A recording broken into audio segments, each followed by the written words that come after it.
welcome to the West Tigers podcast, episode number 305. Now, a pod with a little bit of a difference tonight. Eddie's gone, Joel's gone, Declan's gone. It's a Steve and Gary show tonight. How are you, Steve? Oh, mate, I'm ready to rock and roll. They've let us off the hook, mate. We're away. It's interesting. Very, very interesting, mate. Like that Eddie, Declan and Joel are away. Now, what have they got in common and who played a good game of footy today? I don't know. Maybe something to talk about a little later. Oh, you think they're hiding because of one Mr. Brooks having a good game, scoring a try? He did bomb one, by the way, but scoring a try. I didn't bring that up, mate. You brought up Luke Brooks. I wasn't going to bring him up at all. But seeing that you have, yeah, maybe they are hiding. Well, we'll start with a little bit about the NRL Vegas excursion today. I think on such a historic day, it'll probably be a little bit remiss of us not to at least give it a little bit of a discussion. Did you watch it today, Steve? Yeah, I did. I watched the first game, and then because Luke Brooks was playing. Because Luke Brooks was playing, that's right. And I had to stop when my Manly membership arrived in the post. But no, just joking there, guys. But I watched the second game in bits and pieces. I was also mowing my lawn and doing stuff like that. So, yeah. So I thought we'd go with the West Tigers podcast tradition. One word. So one word, describe NRL Vegas, Steve. Yeah, well, the word I'm going to use is someone's name, mate. I'm just going to say Peter V'landys. The man is just incredible. He's such an amazing leader and administrator. And to pull off what he's pulled off, you know, with his team, obviously, is astounding. But it's his vision, you know, and it's his willingness and desire to just push forward and say, we can do this, where many other administrators, good administrators, and I'm not being critical of them, would give up. Whereas Peter V'landys just says, no, we're going to do it. You know, he did it in COVID. He you know, got the game going early when everyone thought he was mad. And then he's done this. It's madness, and it's a great opportunity. And I guess it's what you want from your chairman and your board. They set that out their vision, and then they put the people in place to actually achieve it, which is what I think the NRL has done with this. Yeah, and he's so humble, mate. You know, in all his interviews, he kept, whenever anyone said, gee, you've done a good job, Pete, he deflected and say, you know, it's Andrew Abdo and the team, you know. So he's a good leader, mate. Really good leader. My one word for today was historic. The fact that we're playing an NRL game over in the United States on the same field that the Super Bowl was played on just around a month ago, I think is huge. And hopefully it opens some doors into that American market.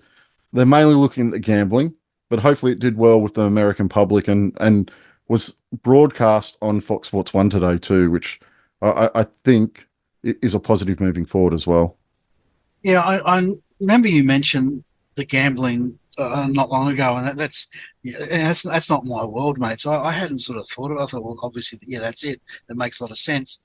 But the other thing I heard mentioned over the weekend was wanting to get the Fox NRL channel as a subscription channel on into Fox Sports over, you know, in America, and get subscriptions bought as well. And that sort of, it looks like that's the second revenue stream that they're looking to build upon. So yeah, they've got plans, ambitious plans, and you know, if this weekend's anything to go by, they can do it.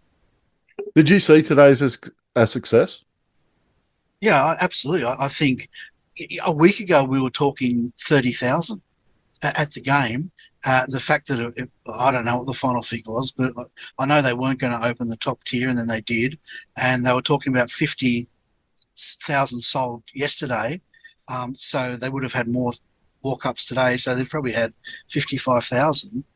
I think that's an amazing success. What it looks like as far as viewership on Fox Sports 1, I don't know. I have to wait for the numbers, but I don't imagine it'll be great. You know, a lot of people don't know the game, but I think they've certainly sparked interest, I would say. I actually think there was a bit around online about the college basketball running over time and Fox Sports 1 missing the start. I can actually see that being a benefit because if it's come on straight after that game that's finished, that was running late, has finished, then the eyeballs are already on there. So that's probably an advantage as much as anything else. Yeah, well, that's right. And if you reverse that thinking and had what if we had cricket or the league running late, and there was a more obscure sport being broadcast from an Australian perspective, they wouldn't go to that either. They'd hang back. So there's no problem with that. And yeah, if that audience hung around, fantastic. One of the big talking points leading into this weekend was the reduction in the field size. Did you feel that had any impact on the gameplay and the games today? I thought it would. I really did. I thought they would play because it's round one and it's a smaller field. I thought they would play right down that middle third, but they didn't. Especially the first game, they threw it around incredibly. And once you sat into the game, I don't know. I don't know about you, but I didn't even notice. Yeah, I didn't really notice it watching it, but thinking back about it, I think it hindered the Broncos a little bit. They play that expansive game, and the room they're able to create for Reece Walsh, I don't think they were able to create as much room today as they usually do. So I thought they were the team that it probably disadvantaged a bit. Yeah, I agree. They were clunky too. Their timing wasn't great. Now whether that's just because it's round one or whether it's because of the field, it's probably a bit of both. Really, it's just it did where I did notice it, and this was in the second game, May the Roosters game, was a lot of balls being kicked dead, which Yeah, does usually happen. and the Broncos ran the ball a lot on the fifth as well. Yeah, right. Yeah, yeah.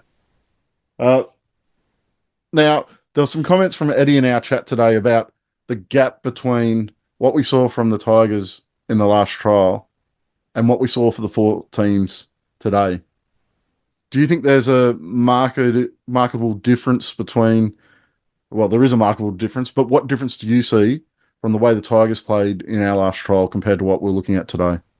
There's heaps, mate, and I know we're going to get into it. You know, the first difference that we need to put out there is that the game we watched, the Tigers, was a trial, and what we watched today was round one of the NRL. So there's a difference straight away. There's a difference in intensity. There's a difference in attitude and approach to the game. So we've got to take that into consideration. But without getting into the nitty gritty yet, I'd say the big thing to look at is just that lack of intensity, lack of speed, lack of precision, especially around our attack. If we want to look at defence, the number one thing I would say is our initial contact compared to what we saw today. And we'll delve into that more, but that's big picture stuff. That's what I'd say. Now, the last thing about NRL Vegas, because we're a West Tigers pod, not an NRL pod, is it something you want to see the Tigers involved in? It's a 5-year commitment the NRL's made to taking games to Vegas. Do you want to see the Tigers head over there? Yeah, well, that's a really good question, and I've thought a bit about that, the Savo, and what I've come up with is, I reckon as a club, you got to earn your right to go to Vegas. I really believe that. Do you remember the game? Was it last year, mate, or the year before, when we lost to the Gold Coast in the dying seconds? Was that 2 years ago or last year? It was 2 years ago, wasn't it? There was one 2 years ago. There was one we lost to them. Yeah, that was 2 years ago. Jock Madden dropped the ball, and he wasn't with us last year. Now, do you remember that game? Do you remember that game? A lot of people, not just us around the game, but a lot of people said it's one of the worst games of football they've ever seen. Right? It was just a drop-a-thon. There was no expansive play. There was nothing by either side, right? And it was fitting that the least worst team won by a mistake, right? That's that game. Now, to take that game to Vegas and showcase the NRL with that game would be a massive mistake, I reckon. So your point is we're not an advertisement for the game at the moment, Stu? No, that is my point. I think you've got to deserve it. I think you've got to demonstrate that you can play a brand of footy that anything can happen on any day, right? Anything can happen. But I reckon you've got to be confident that the teams going over there are going to put on a contest for a start and a spectacle second. What do you reckon? No, I tend to agree, Steve. I hadn't thought of it that way about the game having to be used to promote the game in the US. And I'm sure a lot of our games over the last couple of years, they're not the ideal advertisement for rugby league. We don't play that exciting brand of football, that fast-paced brand of football that the NRL's trying to sell. And we're going to dig into it a little bit more in a moment.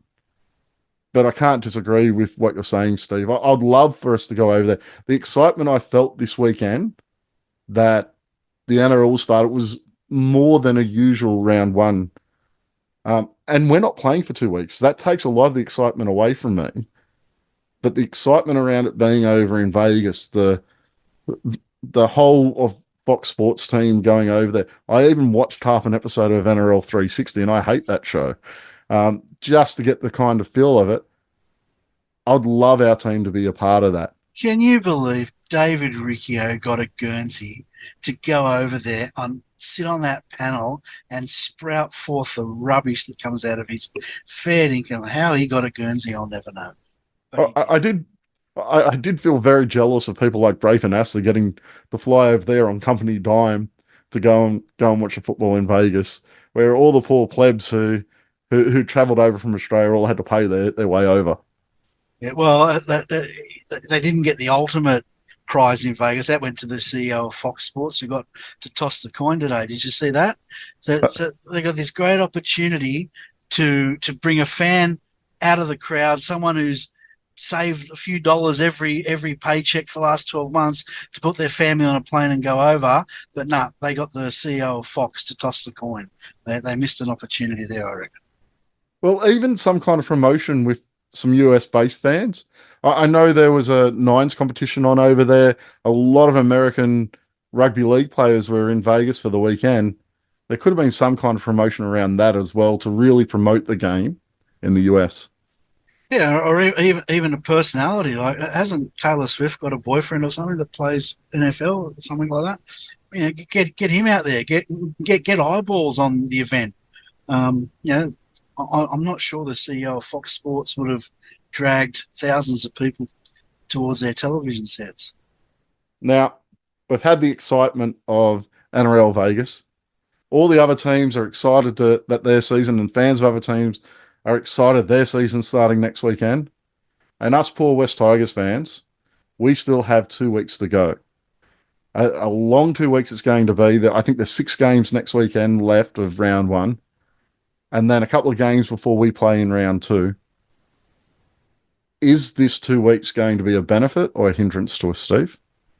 Well, who's us? As fans, it's a hindrance, isn't it? It's pretty hard. Though having this week the way it was, like I was totally captivated this weekend, so it sort of ticked that box, I suppose. But as far as us as a club and a footy team goes, it's not a hindrance. It's a help, because our, what we produced in that last trial was pretty poor, and it looked to me like there was a lot of work to be done. And I'm going to keep coming back to what we both said, on the pod last week or after that trial. And that we're going to sort of hold our fire a little bit until we see them, in the proper NRL comp. But that the 3 weeks that we've got, one's gone, 2 to go. We need every day to get our game up to some standard.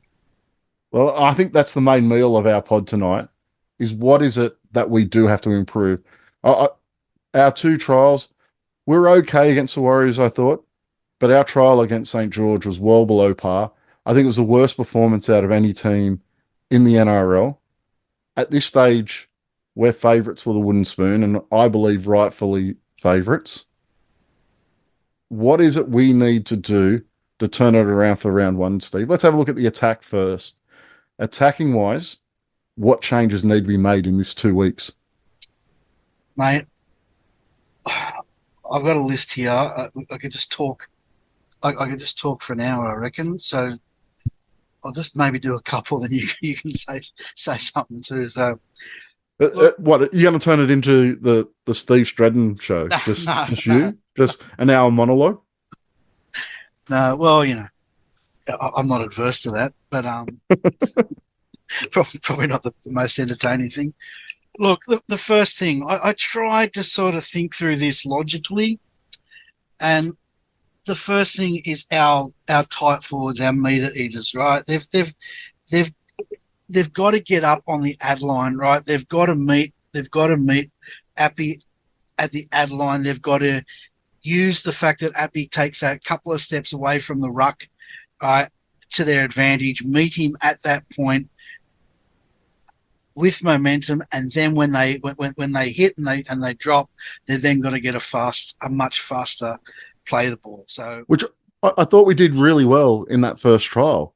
yeah, I thought I Steph and Clem especially, Appy was taking the couple of steps, drawing that marker, and they were hitting the ball at pace on that advantage line. Disappeared for the second game, though. Yeah, it did. There was none of it. Now, again, all I can put that down to is they were fatigued.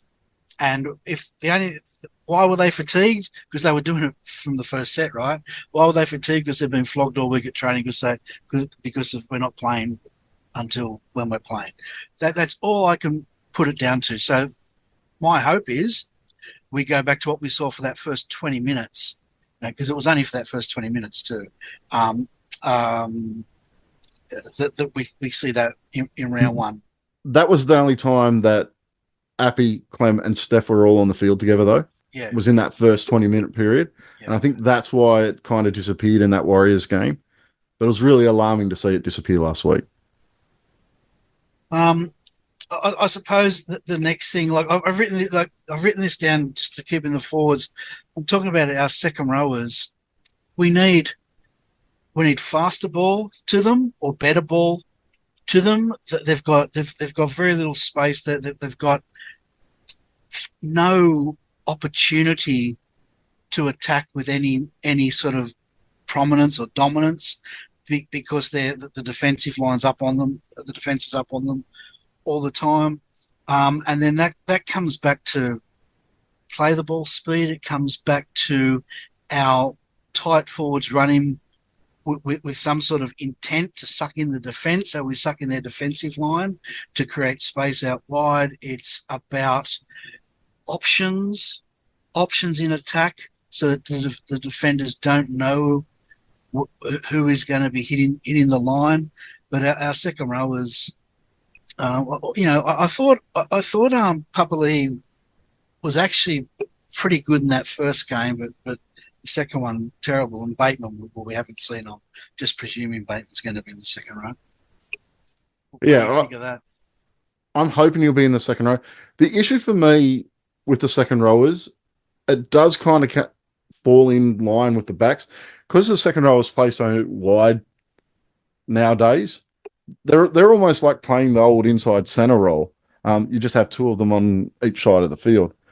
The issue for me with both our second rowers and our centers is we go to the line with no shape.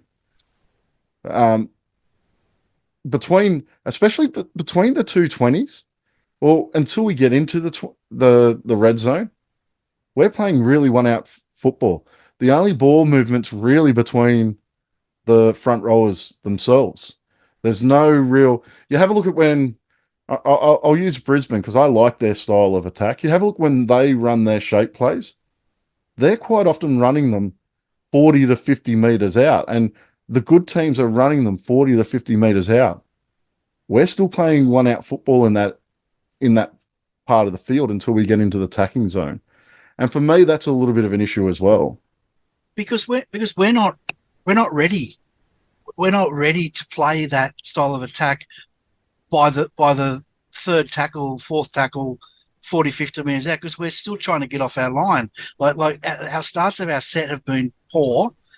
We're not dominating down the field, and therefore we've got no momentum to then run those plays that you're talking about. And you're right. It comes when we get, it's 5 tackles and kick. That's all it's been. And we're not even able to do it when we are in good field position anyway. But no, you're right. You're 100% right. We ran. Sorry, go. We ran shape on one play last week, and that was the play where Lockie Galvin came across. Both the Fainus ran really good lines on that play and drew in defenders.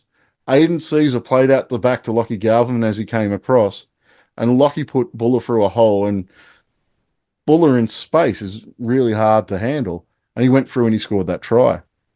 But that's the only time we really ran any shape that I want to see from us. Yeah, I noticed that play. And what struck me with that with Lockie Galvin was he must be a good talker out in the field, because we weren't running multiple lines at the defensive line at all. And for him to all of a sudden have two blokes running as dummy runners and then give it to a third runner, he must be talking and talking through plays that they've obviously done at training. But that's, as you said, that's about the only time we saw that those multiple runs. Because one of the other things I've written down here is multiple points of attack. Right? We don't have multiple points of attack now. If I just use Manly as an example today, just because we watched them play footy today, they've now got Brooks on one side and they've got Cherry Evans on the other side, right? Brooks on the left, I'm trying to think, Brooks and Cherry Evans on the right. So they've got that set, so they can go either side. There's nothing special about that. But then they've got Brooks playing with the freedom to run around the other side, and then they link together, and that causes extra man, so you can strip numbers with that. They've also got multiple guys running. They've got, I noticed, Travojevic already forming a relationship with Brooks, running off Brooks. A really good relationship. Yeah, I know. After one game, right? But he also pops up on the other side as well. Then they've got the big second row. What's his name? Their Manly second row on the right. He runs some great lines. He's another point of attack. Then they've got someone like Jake Travojevic, who can play as a link player, or at least offloading in the middle. So there's just straight away 3 or 4 points of attack that defensive lines have to think about. We don't have any of that. Zero. Look, the biggest issue for me is at the moment in attack, when we do get into field position, we shuffle the ball from left to right across the field. We don't have players in motion. We don't have decoy runners going through and holding up the defense. The strip numbers, you need to hold up the defense. And you do that by you have a guy running that crash line or a guy running an inside line to hold up that defense so it can't slide. We kind of run it across field towards the corners, run our outside men out of room, and it looks like we're playing on a field that's 6 meters skinnier than what's regulation, because we run our players out of room. We need to get that shape. We need to get the second rowers coming back on a crash line, and then, or even your front rowers can do it as well. And then you have a guy like Buller or a guy like Galvin slide around the back and then have enough room to straighten the attack and hold up those runners and keep the space that's being created for your outside men. We don't do that at all. No, you watch the good sides do that. And, Brisbane's a classic example. And those dummy runners, that inside runner, that, as you say, as you're saying, holds up the defensive line. You watch a defender, and the minute they turn their shoulder in, the minute they commit, they're gone. And someone like Reece Walsh, for example, he's just gone and through before you've thought about it. That's because of the shape. You're 100% correct. I agree with you. The other thing is that they execute at tremendous speed, which we are not able to do, or have not shown that for a very long time. And whether that's a skill thing or a confidence thing, but the NRL, you watch those games today, defenses are getting better and better and better. And therefore you have to execute without error, but you have to execute at tremendous speed and tremendous timing. And for a long time, we've always looked like we're a couple of training runs short of being able to do that. For me, that comes down to the way you get space in the modern game is by a quick play the ball. The way you get the quick play the ball in the 6 again rule is you win that for that initial collision. Our players get bent over, put on their back far too often, which then gives you a slow play the ball, which then means instead of having a retreating defense that you can be going flat out at, you have a defense that's coming towards you. And it cuts down your time. It cuts down your ability to execute those plays at speed because the space just isn't there because you haven't earned that space. And we don't earn that space. Even Steph and Clem were great in that first game. When they get up onto that ball quick, they hit the line quicker, you get a faster play of the ball. You've also got a retreating defense. We don't create that retreating defense. And that's our biggest issue. That's why we tend to shuffle the ball sideways. We need to win that initial contact so we can get the quicker play of the ball and the space to execute those plays at speed. Yeah, that's an interesting point. And I'll be interested to hear what you say to this, because if you go back to the beginning of last year, right, we actually were getting down the field really well and quickly and with momentum. Now, I don't know, maybe halfway through the season that fell apart a little bit. But initially we were. Our forwards were winning the battle and were winning the momentum game. What I thought failed us last year was the inability of our halves to capitalise on that. So now we've got presumably better halves that are still forming combinations. We've got predominantly same forward pack, but we've lost that momentum. Do you agree? One thing I want to say about the way we're getting down the field last year, I thought we were winning the yardage game.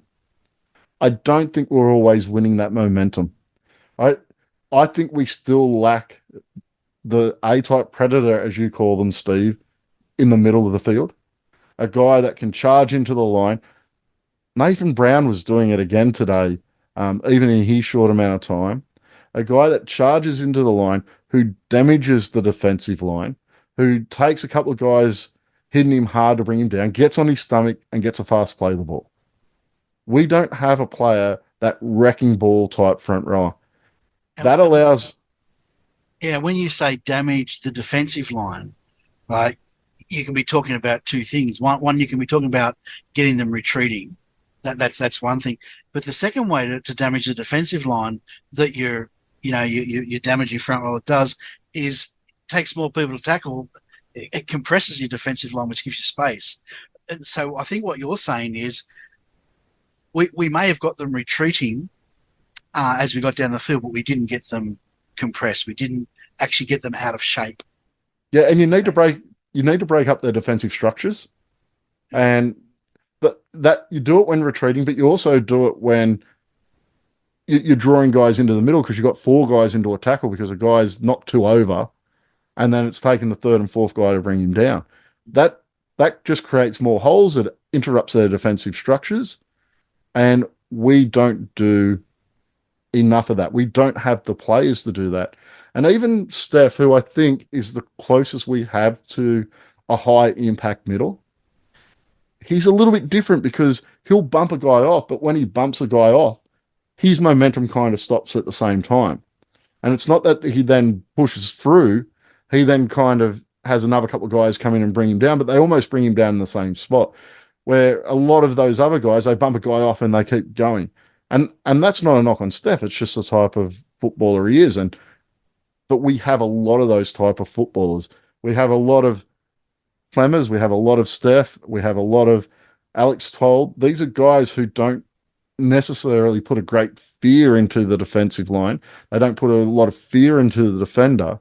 They do a lot of really dirty and hard work, but they're not the guy that damages that defensive line. And I think it's going to be hard for us to become that really strong attacking team like the likes of Brisbane until you have that guy that can really damage it.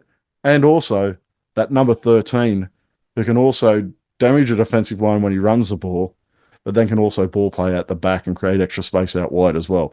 We don't have either of those two things, and I think it hurts us greatly. Yeah, and it brings up the argument, for the coaches to think through: do we devise a game plan around the type of player and bodies that we've got in our squad, or do we try to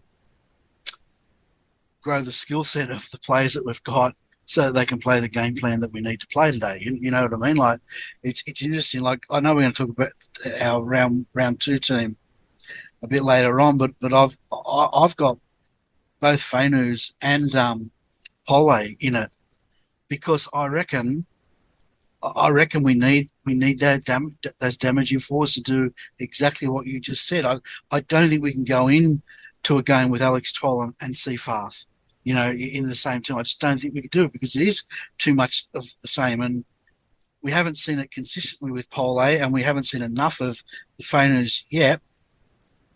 But there's glimpses they could be damaging forwards that will do the type of work that we need them to do. I suppose we've got to hope that becomes the case. Yeah, we potentially have a couple of players that can fulfill that role.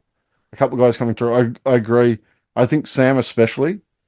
He's a guy who was really impressed with him actually. Yeah, he's a guy who could fill that role. Jordan Miller has a little bit of that about him as well, but he's still a fair way off, in my opinion, from what I've seen. He wasn't even taken out to Mudgee for the trial. He wasn't taken over to New Zealand for the trial either. So he's still a fair way away. So I think for this season, we're really reliant on the Fainu brothers coming through and playing that role. Well, two of the Fainu brothers in that role. Yeah, the other thing I want to talk about with attack is our kicking game, and we've just, I've said this over and over and over again, but we just need to contest our kicks and do everything that's needed to contest those kicks. Like, we just seem to be lazy in and around the football on the kick. Now, whether that's a fifth tackle bomb or a crossfield kick or a grubber into the in goal, or whether it's booting it downfield. Actually, our downtown's probably not too bad, but our attacking kicks have lacked. Yeah, you look at the Roosters and how they used Tupou, and you look at Manly with Saab, like a 2 meter winger, and see him contesting for the ball. We've got to improve in that area. It's been a deficit for us for way too long. And again, have we got the personnel? Or I can see at the moment for that is Lob. Maybe he's the guy that will develop into that player who can contest the high ball consistently and make it a damaging weapon for us. I'm hoping we're going to see an improvement in our kicking game this season. Caesar's short kicking game looks pretty good to me. I was fairly impressed with Lockie Galvin's long kicking game. He really got hold of a couple of kicks last weekend. So hopefully he can come through and kind of take on that role a little bit more. But I think Caesar is a much better short kicking game than Luke Brooks had. Moving on from the attacking side of things now, and we'll have a look at the defence a little bit. Now, our defence last week, we're playing against a Dragon side that ran down near the bottom of the table last season. They were able to damage our defence quite easy. There were some really worrying signs come out of that game for me defensively. Where do you want to see us working over the next 2 weeks, Steve, to improve that defence so we show up looking like an NRL team for round 2? So in the first trial, we scrambled really well. So the guys were working for each other, and their scramble defence was excellent. You can't knock that. Like, everyone who's ever played the game talks about defence is effort, and you saw that in that first game. You didn't see it so much in the second, but we weren't spread thin, from what I can remember a lot. Where we struggled in that second game was just front up contact, first contact. We just missed so many first up tackles, and we did not meet the attack at the ad line. We were slow off our defensive line, and as we talked about on one of the pods we did not long ago, the way we defended. Sorry, our I'm trying to find the word. I've lost the word, but just our ability to make the tackle just wasn't there. You know, Technique. yeah, that's what I was looking for. Thanks. The technique just wasn't there. And we missed way too many first up tackles, too many arm grabs, not getting the shoulder in, not going in together to make the tackle.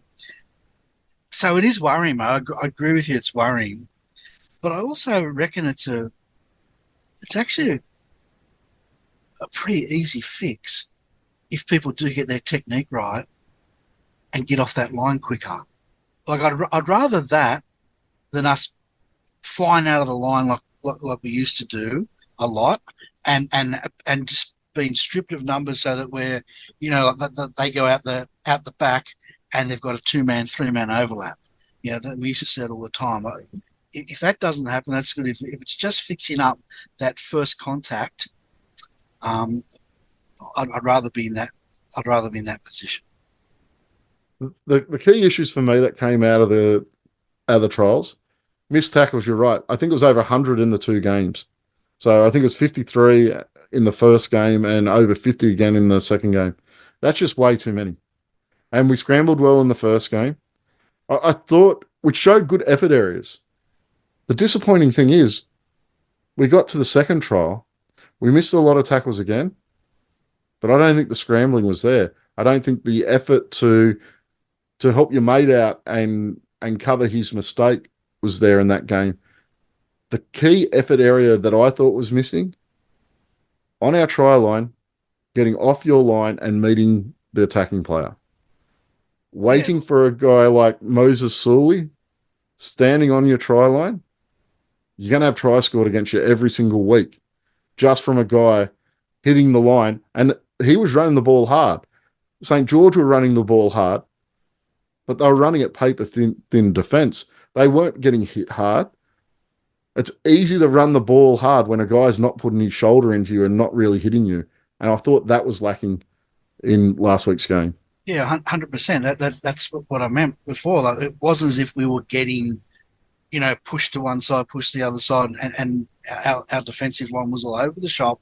You know, the first try that St. George scored was off a ineffective diffusion of a kick, and then they scored 2, I think, down our right edge. We had our numbers there. We had our men there. They just weren't there quick enough, and they weren't effective when they got to the attacking player, and as you say, they just got bumped off. They missed the tackle. You know, we've got to be aggressive in our attack. We've got to be aggressive in our defence, and we've got to be, you know, like maybe Justin Owen can drum this into them. You know, we've got to have blokes as they are getting the football, looking up, worried about who's coming to hit them, and I don't think we have many players who put fear into the opposition. And that right side defense, especially, I think, having Olam over on the left, I thought that stiffened it up really well. But that right-hand side defense on last Saturday looked really soft to me. That's something we've really got to tighten up. Papali should have been embarrassing a couple of his efforts defensively on that side. Alex Seyfarth was quite poor as well. Sullivan is getting bumped off a lot.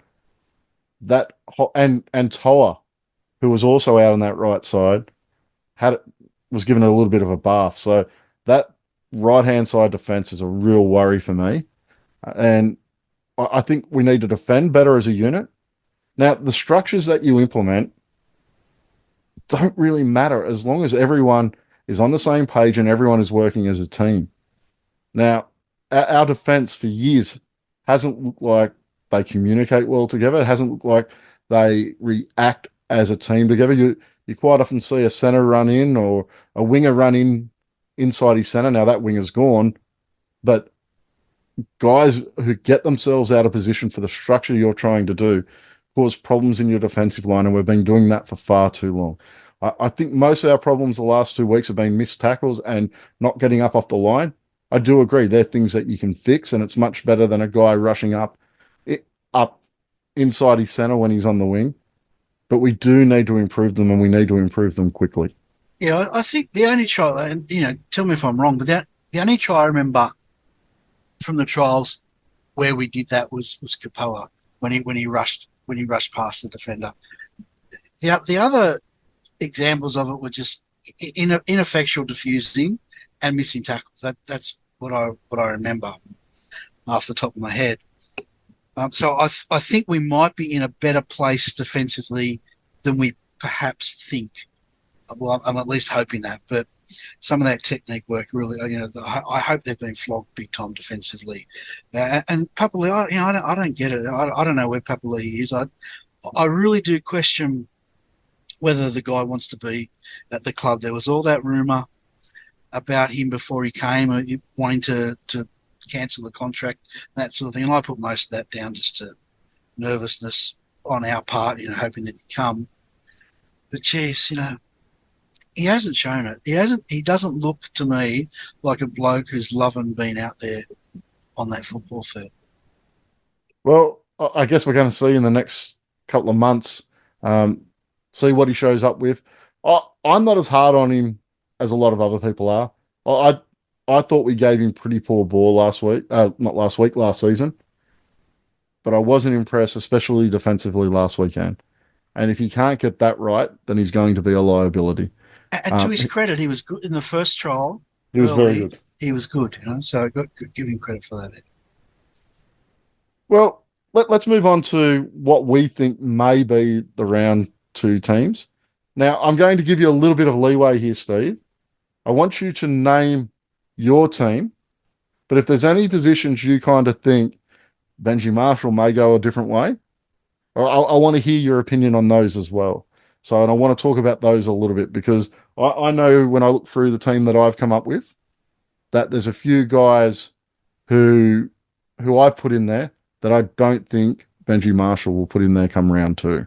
So let's get started. I think fullback's probably one of the easiest positions on the field for us to talk about. Let me guess, Jahream Bula. Jahream Bula, yes, front and centre, number 1. I think Benji will go that way too. Yeah, I hope so. Do you expect him? What are you expecting from him this year? Do you think it's going to be a similar season to what we saw last year? Do you see the second year syndrome kicking in? Do you see him going to another level? What's your expectations from him leading into this season? My expectation is that he goes to another level. I think he's been a little bit quiet in the trials, but again, let's just wait and see what happens in a couple of weeks' time. But he's an athlete, out and out athlete. He's got all the skills. He apparently has an amazing attitude, an incredible work ethic, and I believe he will want to push himself to the next level. He won't be content to just tread water for this year. So my expectation of him is that he will become one of our, well, he probably is already, but consistently one of our best players. He won the Kelly Barnes last year, mate. Yeah, well, you're right. He won every single award the club had last year as our best player. He's, well, I suppose what I mean by that then is, okay, a better way of saying it is that he is a concern for the opposition on a weekly basis and throughout a game. Whereas at the moment, it's probably a little bit here and there because he's young and he's still learning his craft. What I really hope for him is we give him ball in positions he can show what he's capable of. I think far too often we give him the ball with 2 or 3 defenders in front of him, and no fullback in that position is really going to shine. So I'm hoping we're giving him ball with opportunity to create, and we've lacked that a little bit. Let's move on to the 2 wingers, Steve. All right. Well, I've this is probably the hardest position for me to pick, but I've gone Lobb. I've gone Alex Lobb, and I've gone Charlie Staines. So I'll tell you why. I've gone Alex Lobb because of what I mentioned earlier, that his ability to contest the high ball. And we need players out in the field that can score points and create opportunities to score points. He can do that with his contesting of the high ball.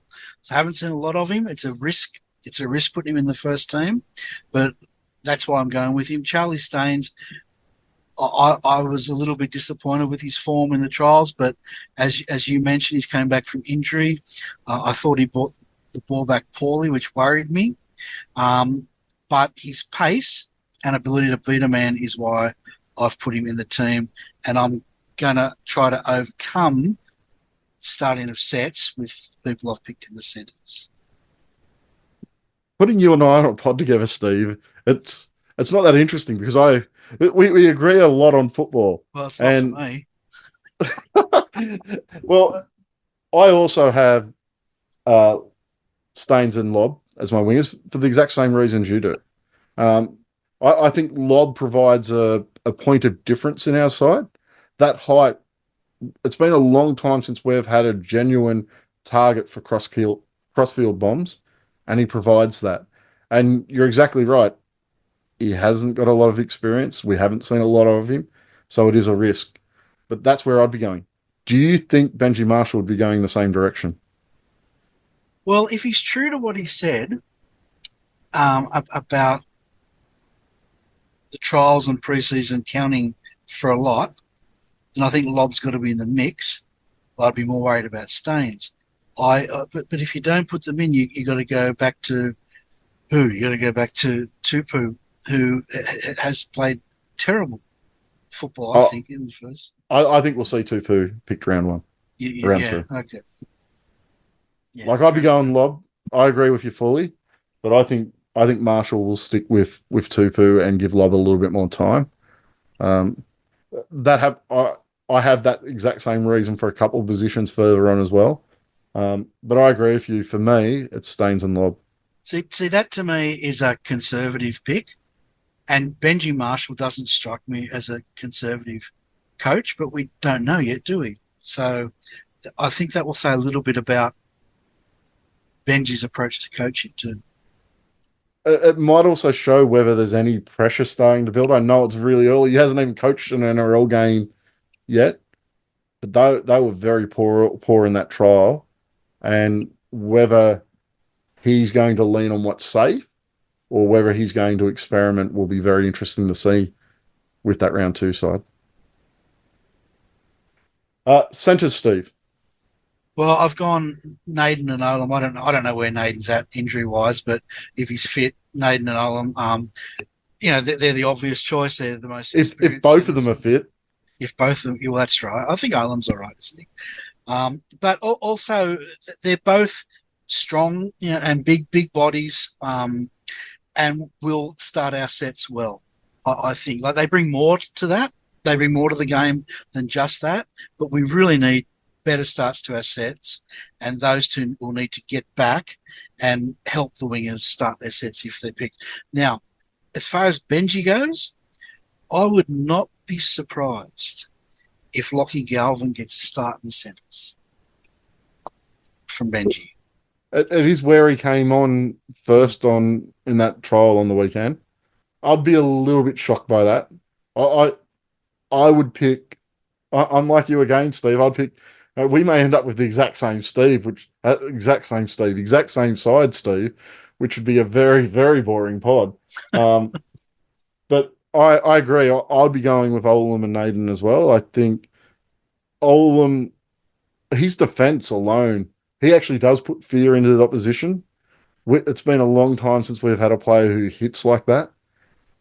But he also is a target close to the line. He is a guy that we can give the ball. It doesn't matter if he's got a couple of guys in front of him. You can give him the ball 5 meters out and he can power over the line. We don't have that anywhere else in our back line at all. So How good would it be to see him running a line, him running an inside line with Jareem Buller coming around the back, and all of a sudden defences have got Olam coming to their left and Buller coming to their right, and they've got to make a decision. That's how we get our attack working, right? that's how you create space. But having defenders in two minds is how you create space, and we haven't shown that much at all. We haven't shown that at all in the trials. Um, Now, the big contentious one, big changes over the off season.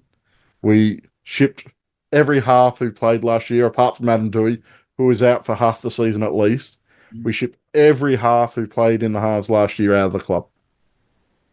We've brought in, was it 3 or 4 guys who could play in the halves for this season? We had Yeah, a young guy coming through. So there's plenty of options there. Which way are you going, Steve? well, I can only go with what I've seen. I'm really disappointed that we didn't get to see Fainu play because everything initially sort of saying to me that he'd get the first gig, but we haven't seen him. And then I thought Sullivan was okay in that first trial, but was pretty inconsistent in the second trial. Then Lockie Galvin came on. I've only seen him play a tiny bit of football, but he looked like a footballer. And he looked like a guy who could create something. And he looked like a guy who belonged in first grade. I know he's young, but he gets my 6 to start the year. I just think he's going to be something special. Yeah, he would get my 6 as well. Um, I I want someone who is able to create opportunities for players outside them. I want a 6 who makes other players better. Now, Sullivan for me was a little too safe in that trial we played against the Warriors. I thought he played a role. He shuffled the ball on quite well, but I didn't find him to be as dangerous as we need him to be if he's going to be playing in that 6 jersey. And that was pretty similar again against St. George out at Mudgee. Lockie Galvin came on, was on for a couple of minutes, and he was creating stuff around him from the moment he came on. And he then laid on that try for Buller. I really do think he can be that guy that opens up the opposition defenses for us, who creates room for the players outside them, who creates opportunities for the players playing outside him to show the skill level that they have, who creates opportunities for guys like Buller, creates opportunities for guys like Olam, creates space for them. That's what I see him doing, and I don't think Sullivan showed enough of that in either of the trials. Yeah, agreed. Okay, number 7. Caesar. Done. Yeah, I think it has to be Caesar. For me, what I'll be saying to Sullivan is you'll be playing New South Wales Cup, and it's time to show that you're that half that we need you to be. So it's time for you to, because I didn't think Caesar was great against the Dragons. I thought he played really well against the Warriors. I thought he got us around the park well. He structured our attack fairly well, but I thought he was fairly poor in the game against the Dragons out at Mudgee. So I'd be telling Sullivan his way to come back through is to really be dangerous, to run the ball, to be really attacking in the halfback role, and to work on his organisational skills in that role as well. Because I thought his organisational skills when he was playing at half in the Warriors game wasn't what we needed it to be either. I thought he got a little bit lost in that role. So that's what I want to see him working on down in reserve grade, so that when we do need him, and we will need him at some point, we've got a 32, 33-year-old halfback who is probably not going to play every game this season. So Sullivan is going to be in that halfback role at some point in the NRL. So we need him working on that down in reserve grade for me. Yeah, I don't know that I was overly convinced that he was going to be our backup 7. I know you'd said and others had said that's where he was training. I couldn't really see that, but when he did jump into 7 the other day, I thought, yeah, he was okay, and I'm comfortable with that. What you're saying there. The issue is, who else is your backup 7 if he isn't? Yeah, well, that's right. There is none. Like it's him. He'll be filling that number 7 role for me. When probably not if Caesar isn't playing. I think at some point it's going to be a when Caesar isn't playing. I don't expect him to play every game this season. So Sullivan is going to be in that role at some point, and I want him working on that role. And that's probably another reason for me to kind of push him down in the reserve grade and put Galvin up into that 5'8" for role. Do you think that halves combination is the way Benji Marshall goes for round 2? I'm not sure. I hope so, but I wouldn't be surprised if Sullivan got the 6. That wouldn't surprise me. That's possibly a safer option. But I'm hoping that he goes with what he said. If you've played good football, then you'll get the jersey. And I think Lockie Galvin showed us enough that he can be potent at 6. So I'm hoping Benji goes that way.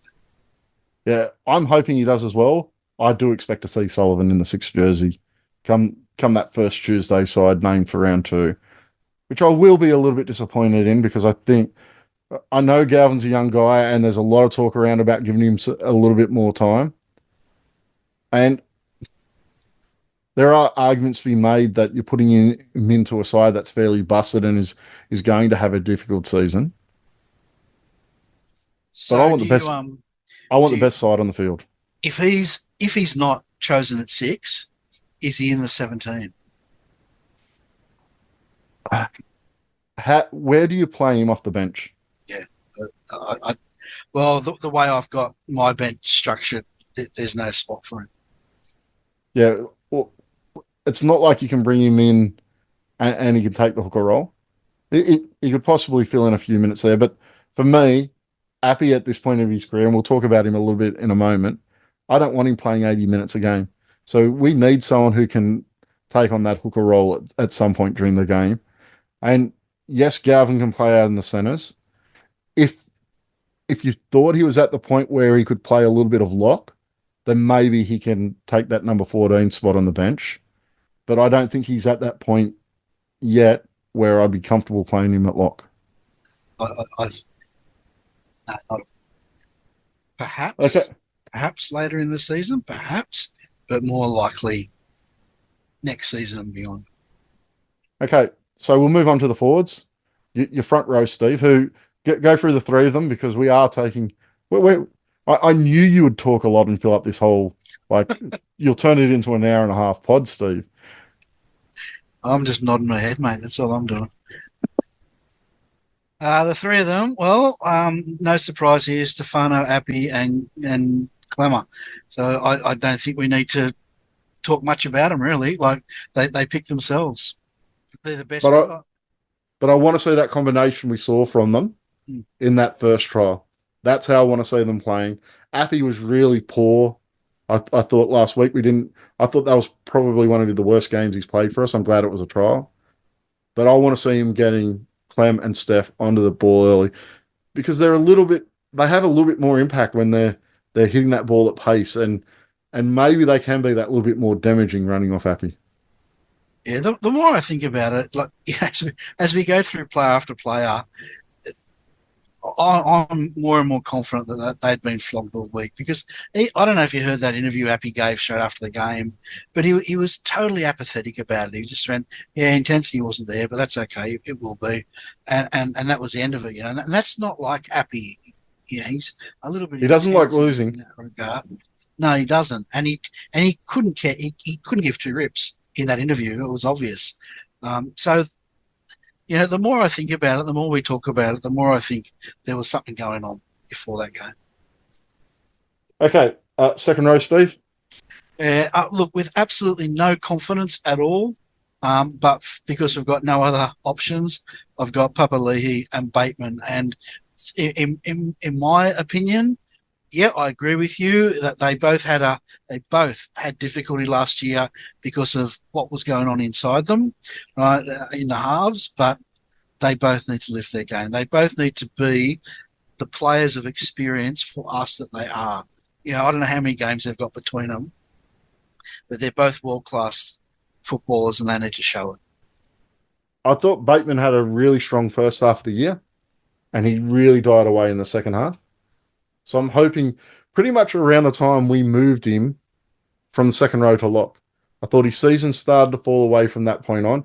And then we switched him sides. When he went back to the second row, he was on the opposite side to what he was to start with. And I thought that was where his season fell away. If we get the Bateman we got at the start of last year, I'm going to be really happy. So that's what I'm hoping for to get from him.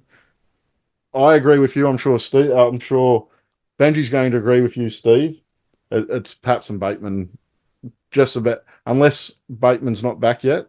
Please don't let it be Capola taking on that role if Bateman's not fit. I don't want to see him starting. There is a possibility for a bench spot for him because I think there's a lot of versatility there. He can play in the centres if need be, but I'm hoping Bateman's fit. If Bateman's not fit, I'm looking for Sam Fainu to take that role. I know he's playing more of a middle role, but I think we need someone who provides a little bit more than what Capola provides. Yeah. All right. And then I've got Pole at 13. I thought his second trial was a little bit better than his first. It had to be. He was terrible in the first. Yeah, he was. Still need more consistency out of him, and I think I'm just picking him on hope because he can be a destructive player. He just needs to do it, for 80 minutes or for as long as he plays and week after week. So I think that means we get a bingo, Steve. Our 1 to 13 was exactly the same because I had Pole taking on that role as well. Do you think he's a 13 we need? Well, I don't. We've talked about this before. He's more in the third front rower mold, isn't he? Really, and we really need that more mobile and skillful 13, but we don't have it. You were on the pod last week. I wasn't on it, and you said it perfectly. You said, "I wish we still had Offengow in." I would mirror that. I really wish he was still there because I think he'd be perfect for the 13 for us. But we don't have that guy. I thought Matamua was going to be that guy, but he's not. I don't know who else is there. As I said last time I was on the pod, maybe Lockie Galvin. That's his long-term spot. I don't know. But at the moment, Fonua Pole is the best we've got. Okay, you raised Matamua. I can't let that go without actually talking about it. What do you think's happened? Like no idea. Like this time last year, I think we all expected him to be making that round one team for 2023. 2024, he hasn't been cited yet. There may have been some family issues last week, which is why he didn't play out at Mudgee. But he's almost fallen off the face of the earth. Yeah. Look. Don't take this the wrong way. I hope it is an external problem. You don't want anyone to have problems in their life, that sort of thing. But I hope it is something like that can be resolved and overcome, and then he can move on. I hope it's not just his football and his lacking confidence, or has given up hope in the club, for example. I hope it's not something like that. But he doesn't seem to me to be a bloke that is full of confidence. He seems a little bit tentative, and he seems to suffer from a mistake. He doesn't bounce back well from an error on the field. So maybe that's part of him that he's got to grow a little bit. I don't know. It's pure speculation. But it concerns me that we haven't spotted him. It doesn't seem that Benji or the coaching group hold him high in their priorities.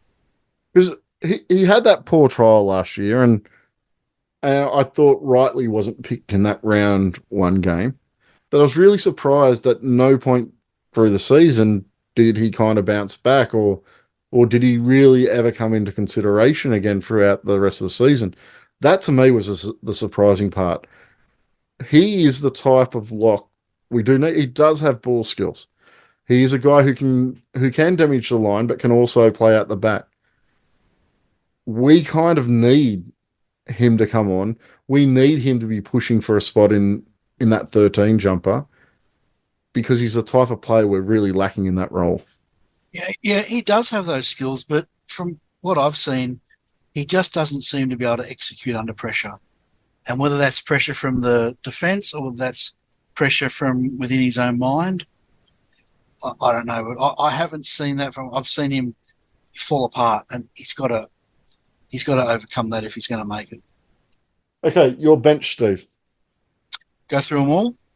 Yeah, just go through the four. Yeah, Talon De Silva at 14. I think, again, for the same reason I talked about with Lob, and, we need creativity. Talon De Silva has more creativity than Simpkins, so he gets the gig ahead of him at this stage. Alex Toll, because we know what we're going to get. And then I've gone the Fainu brothers, both of them, 16 and 17. So there you go. You're laughing. So we've picked the same team, right? Yeah, I think you owe me dinner, Steve, because yeah, exactly the same. I did have the possibility of Seyfarth coming in, but I do agree with you that Twal and Seyfarth just offer almost the identical thing. The other option I do have is possibly Kapola sneaking into a bench spot, because if you have a look through the bench that we've both picked, there's no one really to cover an injury in the backs. No. And you look through our side, are you going to move Bateman or Papali'i or one of the Fainu brothers to play out at centre if we do have an injury in the outside back somewhere? So I think that leaves a door open for Kapoa, which may be something that Benji will look at. Who's your goal kicker, though? Well, I've got Lob in my side, so he'd be the goal kicker. He's Yeah. like I haven't seen a lot of him, but he's supposed to be a good kicker, and Coruscant's backup. For me, that's one of the reasons why Lob does come in as well. Does Galvin kick? I'm not sure. I haven't possibly. A lot of pressure But put on a young bloke. yeah, I want to see more than Appy, who I think he's a good part-time kicker. He's a good guy when you do have an injury. But I want to see Lob come in, and that's one of the reasons as well, is that strength in goal kicking. But I can't believe we got the exact same side, mate. Yeah, we could have just saved ourselves an hour. Well, and the listeners, like no point of difference at all. So maybe I think we need to send this episode through the Benji Marshall, and it's quite obvious. Like the two selectors here, like he can be the third selector, but I think the two selectors have kind of ruled on the side for round one. We'll win the comp with this team. Heard it here first. Pick that. Okay, I am going to ask you a topic that has to be brought up, Steve, that we do have to discuss, even though we are starting to run a little bit short of time. You were adamant about your expectations for this season. That last trial wasn't great. After seeing the football today and the gulf between us and those sides that played today, have you adjusted those expectations at all? Well, if we play the sort of football that we played in that last trial, we'll finish last. Without a doubt. In fact, we'll be struggling to finish last. It was terrible football. So, of course, if that's the brand of footy we're going to play, we're in big, big trouble. So have I changed my expectations? Not at this stage, because I'm not convinced that everything was on par before that trial. I'm going to wait and see how we go in those first few weeks. I still believe that team that we just talked through has enough good footballers in it to win football games consistently. We need a lot to happen, so I'm going to stick with what I've said and said they're going to be competitive. That's not based off what I saw in that last trial. It's based off what I believe they're capable of. I'm hoping against hope that they'd been flogged at training and that they weren't up for that game, and that we see a totally different side, attitude-wise, intensity-wise, come out against Canberra. If I don't see that, then I'll probably readjust it.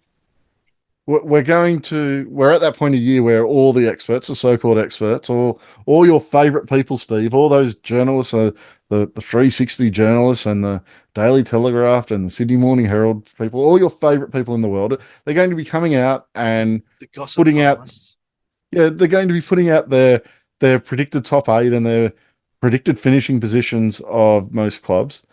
Now, the majority of them are going to have West Tigers, at least in the bottom 2, but I think most of them will have them as wooden spoon favourites. Can you really fault them for that opinion at this point in time? No, I can't. They're a little bit cliched, that whole journalistic group, right? They, like, no matter what happens when South score in the corner, it's because of Latrell Mitchell. You know what I mean? When Manly play a game it's Trbojevic. No matter who plays a good game, it's Trbojevic. And Luke Brooks today. Man, they gave him a rap. Well, he deserved it, didn't he? But they're very cliched, and half the time I don't think they watch the game, closely. That those blokes. So the cliche is the Tigers are going to finish last. We've done nothing to shatter that illusion at this point in time. We've done nothing. We've talked a good talk. We've gone out and played a pretty decent 20 minutes, and then that's about it. So we've got to go out there. If we're fair dinkum, we've got to go out there and shatter that illusion when we play Canberra, and continue to shatter it. It's going to take a long time. I'm going to keep the faith, and say that they're capable. And it's not just rose-coloured glasses. I do believe that there's capable footballers in that team. Let's talk about it again after round 3, round 4. I did find it interesting. I opened the door just a little bit, and you have a swing straight at those journos. They really are like your favourite people. Well, I just think they're overrated, mate. Okay, Braithen Astor. Let's talk about Braithen Astor. A lot of West Tigers fans don't like Braithen Astor. He doesn't like us either. That's true. But I find listening to Braithen Astor, I love listening to him. I think he's intelligent. He's informed. He makes good. He's insightful. I love listening to him. But he's been there, right? He's experienced it all, and he can talk about the game from a perspective of someone who's done it. Same as Matty John, same as Cooper Cronk, and I respect that immensely. What about us? Well, I don't know why anyone would respect what we've got to say. They can just laugh about it and say it's just rubbish. But those other blokes get on there and they talk with the same authority, right? And they just don't have the experience. And I listen to them. And I don't consider myself the be-all and end-all, but I reckon I know a little bit about the game. And some of the things they say, I just shake my head, really. So does that answer your question? 2 rants at the journos in one app. Well done. We do have a couple of ambush events coming up. So very quickly, because we are running heaps over time, very quickly, do you want to just go through those events, Steve? Because I can't remember them. No, just tell me when I've got to show up. I haven't got it either. I'm just quickly hoping that it's on Facebook. But anyway, it's our first game, which is against Canberra, right? We're going to West Ashfield. Yep.